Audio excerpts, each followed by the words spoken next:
Hello everyone. Today we will discuss about the last chapter 12th history framing the constitution. आज हम पढ़ने वाले हैं बेटा, हमारा लास्ट चैप्टर है फ्रेमिंग द कॉन्स्टिट्यूशन। जब हमारा देश आज़ाद हुआ, आज़ादी से पहले हमने अपना कॉन्स्टिट्यूशन को फ्रेम करना स्टार्ट किया था। उस टाइम पे कौन कौन सी प्रॉब्लम्स हमारे सामने आई उनके बारे में आज हम देखने वाले हैं। सबसे पहले 26 जैन 1950 को हमने हमारे कॉन्स्टिट्यूशन को लागू किया, या हम कह सकते हैं फोर्स किया। लेकिन इससे पहले 26 नवंबर 1949 को हमने कुछ पॉलिसीज़ को ऐड कर लिया था। फाइनली 26 जैन 1950 को हमने इसको फोर्स किया। उसके बाद हम देखने वाले हैं कि जब हमने कॉन्स्टिट्यूशन को बनाया, नियर अबाउट 3 ईयर्स हमारे को लगे। उस टाइम पे 11 सेशन हुए हमारे यहाँ पे, नियर अबाउट 165 डेज़ जो है मीटिंग्स वगैरह चली, तब जाकर लास्ट में हमने कॉन्स्टिट्यूशन को तैयार किया। अब जब हमारा संविधान लागू हुआ तो हमारे देश में कौन कौन सी प्रॉब्लम चल रही थी। देखो बेटा, एक हेडिंग है हमारा टुमेल्टियस टाइम। इसका मतलब होता है उथल पुथल का टाइम था। देश आज़ाद हो चुका था, लेकिन फिर भी कहीं ना कहीं कोई ना कोई प्रॉब्लम हमारे सामने थी। हमें वो चीज़ें याद आ रही थी। देखो 15 अगस्त 1947 को देश आज़ाद हो चुका है, लेकिन फिर भी हमें इंडिया को आज़ादी से पहले हमने जितने भी स्ट्रगल किए उनको हम याद कर रहे थे। जैसे हमने 1942 के अंदर क्विट इंडिया स्ट्रगल किया या मूवमेंट किया। फिर हमने देखा कि सुभाष चंद्र बोस जो है किस तरीके से स्ट्रगल करते हैं। फिर हमने रॉयल इंडियन नेवी इन बॉम्बे के स्ट्रगल के बारे में हमें याद आता है। और हमारे जो प्रोटेस्ट होते हैं वर्कर्स के द्वारा, पेजेंट्स के द्वारा, इन सब के बारे में हमें याद आता है। जब हम आज़ाद हो जाते हैं, आज़ादी के टाइम हमें अपने पुरानी स्ट्रगल, पुरानी जितनी भी कॉन्सिक्वेंसेस हमारे सामने थी, उन सबको हमने याद किया। और जो हिंदू मुस्लिम भी अपने आप को कभी भी इकट्ठे नहीं कर पाए। देखो 1920 में इकट्ठे होकर फाइट करते हैं, लेकिन 1940 के अंदर पाकिस्तान चाहते हैं हमारे मुस्लिम लीग वाले, और जो हिंदू वाले हैं वो क्या चाहते हैं, हिंदुस्तान चाहते हैं। तो इस तरीके से खुशी की बात है कि हमारा देश जो आज़ाद हो गया है। लेकिन यहाँ पे जो सर्कमस्टांसिस हैं, जो कॉन्सिक्वेंसेस हैं आज़ादी के बाद, उनको भी हमें देखना है। हमें क्या देखना है, डेवलपमेंट करनी है, कैसे यूनाइट करना है पूरे देश को, और जो प्रिंसली स्टेट हैं उनके बारे में भी सोचना है। अब ध्यान से देखो आगे हम क्या देखने वाले हैं। इस पिक्चर में आप देख सकते हो, जो हमारे हिंदू मुस्लिम सिख वो सालों से जिस जगह पर रह रहे थे, उनको अपने वो जगह छोड़नी पड़ रही थी। उनके लिए ये प्रॉब्लम थी। जो मुस्लिम्स थे वो कहाँ शिफ्ट हो रहे थे, ईस्ट एंड वेस्ट में हो रहे थे। जो हिंदू और सिख थे बेटा, वो वेस्ट बंगाल की तरफ जा रहे थे। और कुछ तो रास्ते में ही क्या हो रही थी, उनकी डेथ हो रही थी, क्योंकि सिचुएशन ऐसी ख़राब थी, माहौल ऐसा ख़राब था कि कोई भी हिंदू और मुस्लिम के अंदर उस टाइम पे इतनी ज़्यादा कट्टरता थी कि वो एक दूसरे को देखकर खुश नहीं थे। और सबसे बड़ी प्रॉब्लम थी हमारी बेटा किसकी, जो उस टाइम पे राजा महाराजा वाला सिस्टम था, वो लगभग 1/3 एरिया जो है उनका था। अब ये जो नवाब थे हमारे, महाराजा थे, ये अंडर तो किसके थे, ब्रिटिश क्राउन के अंडर थे। लेकिन फिर भी ये अपने एरिया के अंदर अपनी मर्ज़ी से रूल कर सकते थे।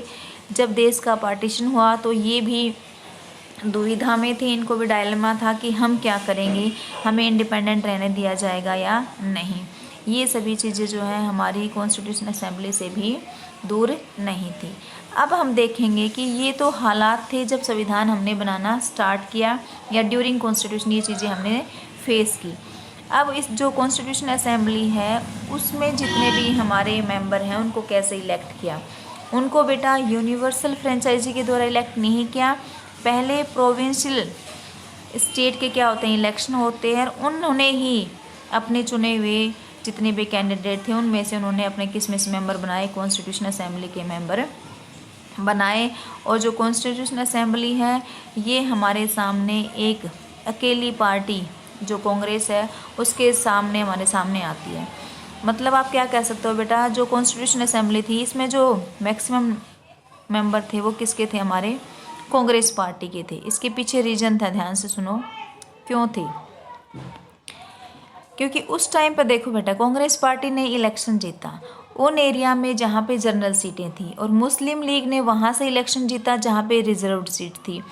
मुस्लिम ने सिर्फ रिजर्व जो सीटें थी वहाँ से इलेक्शन जीता, बाकी में कांग्रेस ने जीता। और जो हमारी अच्छा उसके बाद क्या हुआ, जो लीग है उसने क्या किया, कॉन्स्टिट्यूशन असेंबली का बाइकआउट कर दिया, और उन्होंने क्या कहा कि हमें अपने पाकिस्तान के लिए सेपरेट कॉन्स्टिट्यूशन चाहिए। देन जो सोशलिस्ट हैं बेटा, उन्होंने भी जो कॉन्स्टिट्यूशन असेंबली को ज्वाइन करने से मना कर दिया, कि उनको ये लग रहा था कि ये किसके द्वारा बनाई गई है, ब्रिटिश के द्वारा बनाई गई है, और कभी भी ऑटोनोमस या फ्री होकर काम नहीं कर पाएगी। तो इस तरीके से 82% जो है मेंबर ऑफ कॉन्स्टिट्यूशन असेंबली किसके हैं, कांग्रेस के हैं। पर इसका मतलब ये नहीं है कि उनके अंदर एकता है भी कि कांग्रेस के वाले ही सारे काम करेंगे। अब ध्यान से देखना, यहाँ पे जो कांग्रेस है वो पार्टी बेटा अकेले वहाँ पर एक वॉइस नहीं है, सबके अपने अपने इश्यूज़ पे सबके अपने अपने ओपिनियन हैं।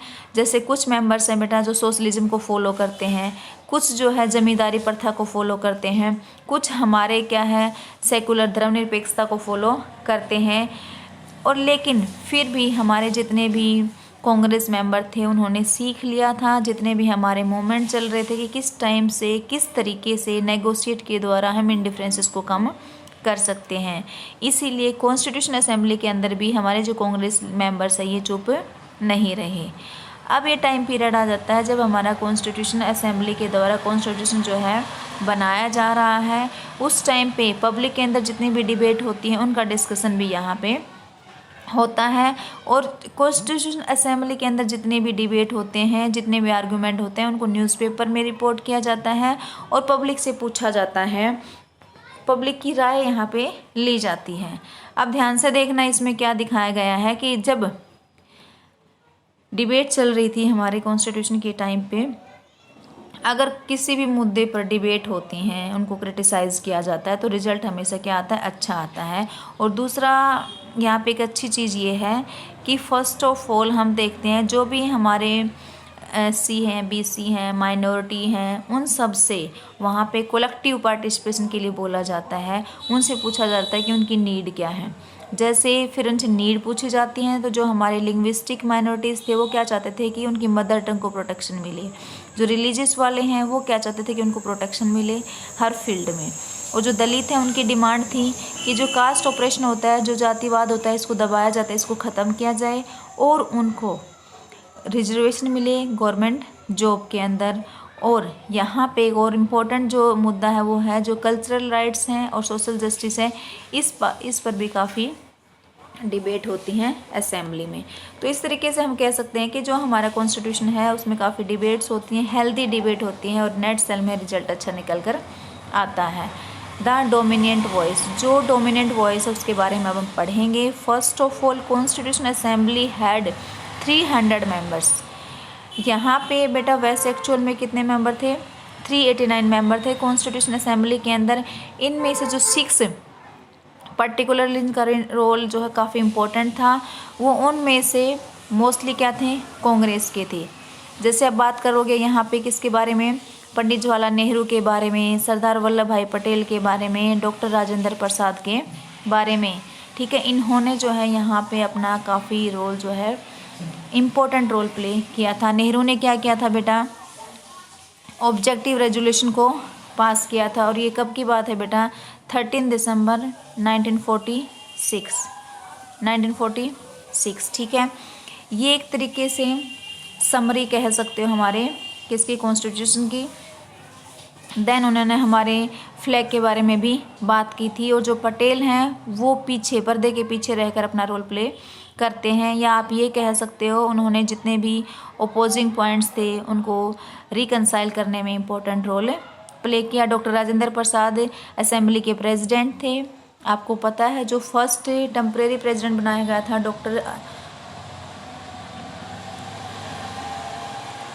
इसको क्या है नाम यहाँ पे मुझे एकदम से ध्यान नहीं आ रहा, डॉक्टर सच्चिदानंद सिन्हा। अभी याद आ गया, ध्यान से देखो बेटा, जो फर्स्ट टेम्परेरी प्रेसिडेंट बनाए गए थे डॉक्टर सच्चिदानंद सिन्हा को बनाया गया था। और सेकंड मीटिंग के अंदर डॉक्टर राजेंद्र प्रसाद को प्रेसिडेंट बनाया गया और इनकी ये ड्यूटी थी कि असेंबली के अंदर जिस भी टॉपिक पर डिस्कशन हो वो कंस्ट्रक्टिव होनी चाहिए और जितने भी हमारे मेंबर्स हैं सबको वहाँ पे बोलने का चांस मिलना चाहिए। इसके अलावा कांग्रेस के जो 3 मेंबर्स थे, इसके अलावा हमारे एक वेरी इंपॉर्टेंट मेंबर थे असेंबली के, जो लॉयर भी रहे हैं, इकोनॉमिस्ट भी रहे हैं, B.R. Ambedkar. During the period of British rule Ambedkar जो है पॉलिटिकल ओपिनियन उनका हमेशा कांग्रेस के अगेंस्ट रहा। महात्मा गांधी की एडवाइस पर उनको इंडिपेंडेंस के बाद क्या बना दिया बेटा, लीगल या लॉ मिनिस्टर इनको बनाया गया था। ड्राफ्टिंग कमेटी के हेड थे ये, और इनके अलावा वहाँ पे 2 लॉयर और थे हमारे, K.M. मुंशी और ये गुजरात से थे, और अल्लादी कृष्ण स्वामी अय्यर जो है मद्रास से थे।